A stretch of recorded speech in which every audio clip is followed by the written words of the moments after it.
امتحان تصویر کا پہلا رخ۔ نہ ہوئی گر میرے پرچوں سے تسلی نہ سہی، امتحان اور بھی باقی ہیں تو یہ بھی نہ سہی۔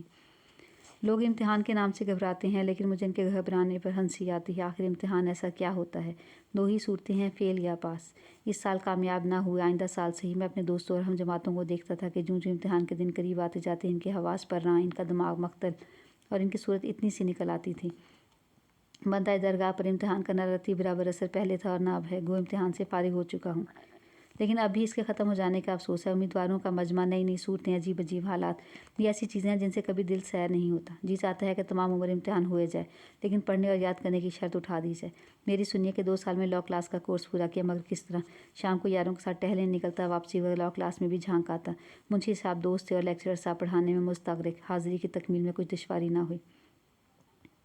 اب آپ ہی بتائیے کہ لاء کلاس میں شریک ہونے سے میرے کس مشغلے میں فرق آ سکتا تھا؟ والد صاحب قبلہ خوش تھے کہ بیٹے کو قانون کا شوق ہو چلا ہے۔ کسی زمانے میں بڑے بڑے وکیلوں کے کان کترے گا۔ ہم بھی بے فکر تھے کہ چلو 2 برس تک کوئی محنت کے لیے کہہ ہی نہیں سکتا، بعد میں دیکھیے کون جیتا ہے اور کون مرتا ہے۔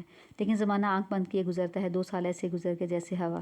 لاء کلاس کا صداقت نامہ بھی مل گیا۔ اب کیا تھا، والدین امتحان وکالت کی تیاری کے لیے سر ہو گئے، مگر میں بھی ایک ذات شریف ہوں۔ ایک بوڑھی اور ایک بڈھے کو دھوکہ دینا کیا بڑی بات ہے؟ میں نے تقاضا کیا کہ علیحدہ کمرہ مل جائے تو محنت کروں۔ بال بچوں کی گڑبڑ میں مجھ سے کچھ نہیں ہو سکتا۔ چند روز اسی ہیلے سے ٹال دیا، لیکن تاپ کے بڑی میاں نے اپنے سونے کا کمرہ خالی کر دیا۔ اب میں دوسری 4 زیادہ دروازوں میں جو شیشے تھے ان پر کاغذ چپکا دیا۔ لیمپ روشن کر کے آرام سے 7 بجے سو جاتا اور صبح 9 بجے اٹھتا۔ اگر کسی نے آواز دی اور آنکھ کھل گئی تو ڈانٹ دیا کہ خواہ میری پڑھائی میں خلل ڈالا جاتا ہے۔ اگر آنکھ نہ کھلی، صبح کو سونے کا الزام لگایا گیا تو کہہ دیا میں پڑھتے وقت کبھی بھی جواب نہ دوں گا، آئندہ کو مجھے کوئی دکھ نہ کرے۔ بعض وقت ایسا ہوا کہ لیمپ بھڑک کر چمنی سیاہ ہو گیا، میری زیادہ محویت و محنت کا نتیجہ سمجھی گئی۔ بعض وقت والدہ کہتے بھی تھے کہ اتنی محنت نہ کیا کرو، لیکن میں زمانے کی ترقی کا نقشہ کھینچ کر ان کے دل خوش کر دیا کرتا تھا۔ خدا خدا کر کے یہ مشکل بھی آسان ہو گئی اور امتحان کا زمانہ قریب آیا۔ میں نے گھر میں بہت کہا کہ میں بھی امتحان کے لیے جیسا چاہیے ویسا تیار نہیں ہوں، لیکن میری مسلسل حاضری، لاء کلاس اور شبانہ روز کی محنت نے ان کے دلوں پر سکہ بٹھا دیا۔ وہ کب ماننے والے تھے، پھر بھی احتیاطاً اپنے بچاؤ کے لیے ان سے کہہ دیا اگر میں فیل ہو جاؤں تو اس کی ذمہ داری مجھ پر نہ ہوگی، کیونکہ میں ابھی اپنے آپ کو امتحان کے قابل نہیں پاتا۔ لیکن والد صاحب مسکرا کے بولے امتحان سے کیوں ڈر جاتے ہو، جب محنت کی ہے تو شریک بھی ہو جاؤ، کامیابی اور ناکامیابی خدا کے ہاتھ میں ہے، مرد باجید کے ہراساں نشود۔ میں نے بھی تقدیر اور تدبیر پر ایک چھوٹا سا لیکچر دے کر ثابت کر دیا کہ تدبیر کوئی چیز نہیں، تقدیر سے تمام دنیا کے کام چلتے ہیں۔ قصہ مختصر درخواست سے شرکت دی گئی اور منظور ہو گئی۔ ایک دن وہ آیا کہ ہم ہال ٹکٹ لیے ہوئے مقام امتحان پر پہنچ ہی گئے۔ کوئی یاد نہیں کیا تھا، لیکن 2 وجہوں سے کامیابی کی امید تھی۔ اول تو امداد غیبی اور دوسری پرچوں کی الٹ پھیر۔ شاید وہ حضرات جو امتحان میں کبھی شریک نہیں ہوئے اس مضمون کو نہ سمجھیں، اس لیے ذرا وضاحت سے عرض کرتا ہوں۔ امداد غیبی سے مراد امیدواران امتحان کے اصلاح میں مدد ہے، جو ایک دوسرے سے یا کسی نیک ذات نگران کار سے یا عند الموقع کتاب سے پہنچ جاتی ہے۔ پرچوں کی الٹ پھیر گو بظاہر مشکل معلوم ہوتی ہے، لیکن تقدیر سب کچھ آسان کر دیتی ہے۔ بعض شریف کم حیثیت ملازم ایسے بھی نکل آتے ہیں جو باامید انعام پرچے بھی بدل دیتے ہیں۔ یہ ضرور ہے کہ اسے ایک محنت کرنے والے کو نقصان پہنچ جاتا ہے، لیکن تدبیر اور تقدیر کا مسئلہ جیسا اس کارروائی میں حل ہوتا ہے دوسری کسی صورت میں حل نہیں ہوتا۔ اس کے علاوہ اور بھی صورتیں ہیں، لیکن وہ بہت کم پیش آتی ہیں، اس لیے ان پر بھروسہ کرنا نانی دانی ہے۔ خیر آمدم برسرِ مطلب 9:45 بجے گھنٹی بجی اور ہم بسم اللہ کہہ کر کمرہ امتحان میں داخل ہوئے۔ یہاں ایک بہت خلیق اور ہنسمکھ نگرانے کار تھے۔ مجھے جگہ نہیں ملتی تھی، میں نے ان سے کہا، وہ میرے ساتھ ہو لیے، جگہ بتائی۔ بڑی دیر تک ہنس ہنس کر باتیں کرتے رہے۔ میں سمجھا چلو بیڑا پار ہے، اللہ دے اور بندہ لے۔ ٹھیک 10 بجے پرچہ تقسیم ہوا۔ میں نے پرچہ لیا، سرسری نظر ڈالی اور میز پر رکھ دیا۔ لیکن یہ ضرور کہوں گا پرچہ پڑھنے کے بعد جیسا میرے چہرے پر اطمینان تھا شاید کسی کے چہرے پر ہوگا۔ خود تو اس پرچے کے متعلق اندازہ نہ کر سکا، لیکن نگرانے کار صاحب یہ کہتے ہوئے ضرور سنا کہ پرچہ مشکل ہے۔ میں کئی مرتبہ اول سے آخر تک اس کو پڑھ گیا، لیکن معلوم نہ ہوا کہ کس مضمون کا ہے۔ جوابات کی کاپی دیکھی، اس کی آخر کی ہدایتیں پڑھی، صفحہ اول کی خانہ پوری کی اور کھڑا ہو گیا۔ گارڈ صاحب فوراً ہی آئے۔ میں نے ان سے کہا جناب یہ پرچہ کس مضمون کا ہے؟ وہ مسکرائے، زبان سے تو کچھ نہ بولے، مگر پرچے کے عنوان پر انگلی رکھ دی۔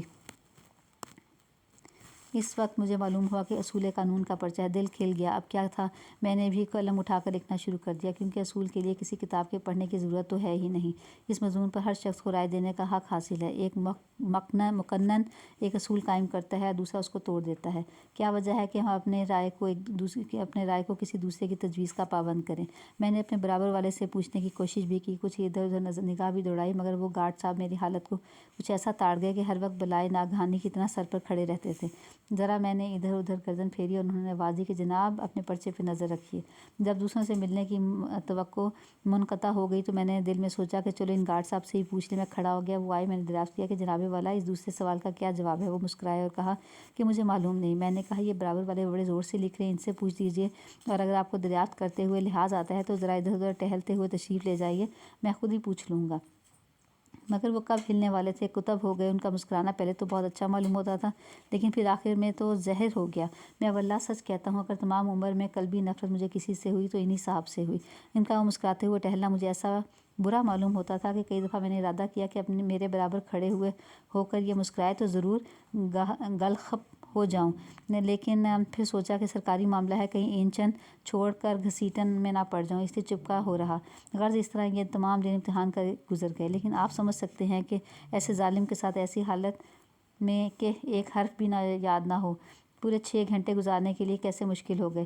میں نے تو ہر روز آدھے گھنٹے کے بعد ہی کمرے سے نکل آتا تھا، لیکن مصیبت یہاں پڑی کہ والد صاحب روز 11 بجے سے آ جاتے اور نیچے صحن میں بیٹھے رہتے۔ اب میں جلدی باہر آ جاتا تو جو رعب میں نے دوسروں کو 2 سال کے عرصے میں قائم کیا تھا وہ سب ہوا ہو جاتا۔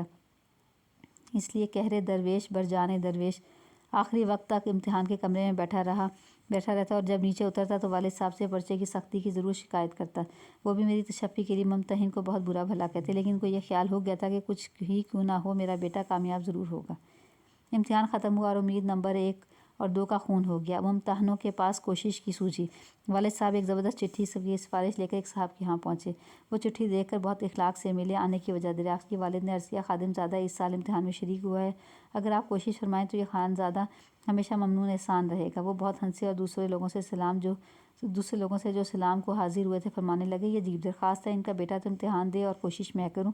بندہ خدا اپنے لڑکے سے کہو وہ خود کوشش کرے۔ بیچارے بڑے میاں ایسے نادم ہوئے کہ پھر کسی کے پاس نہ گئے۔ کچھ عرصے کے بعد نتیجہ بھی شائع ہو گیا اور کم ترین جملہ مضامین میں بدرجہ اعلیٰ فیل ہوا۔ خبر نہیں کہ وہ کون سے بھلے مانس ممتحن تھے کہ انہوں نے 2 نمبر بھی دیے، باقی نے تو صفر ہی پر ٹالا۔ والد صاحب کو بہت رنج ہوا، نمبروں کی نقل حاصل کیے، بالآخر یہی رائے قرار پائی کسی بدمعاش چپراسی نے پرچے بدل دیے، ورنہ ممکن تھا کہ برابر 3 گھنٹے لکھا جاتا اور صفر ملتا۔ مجھے بھی تعجب تھا، کیونکہ میں نے پرچے کچھ ایسے برے نہیں کیے تھے۔ فیصلے کے 2 پرچوں کے جوابات تو مجھے یاد ہیں، وہ ناظرین کے سامنے پیش کر کے ان سے انصاف کا طالب ہوں۔ بقیہ پرچوں کے متعلق مجھے کچھ خود یاد نہیں رہا کہ سوال کیا تھا اور میں نے کیا جواب لکھا، لیکن میرے فیصلے سے دوسرے جوابات کا اندازہ ہو جائے گا۔ فیصلہ دیوانی میں یہ مقدمہ دیا گیا کہ ایک مکان گروی ہے۔ مرتہن کہتا ہے کہ مکان رہن بالوفا تھا، مدت ختم ہو گئی، اس لیے مکان اب میرا ہو گیا۔ راہن کہتا ہے کہ مرتہن کا قبضہ آغاسمانہ ہے۔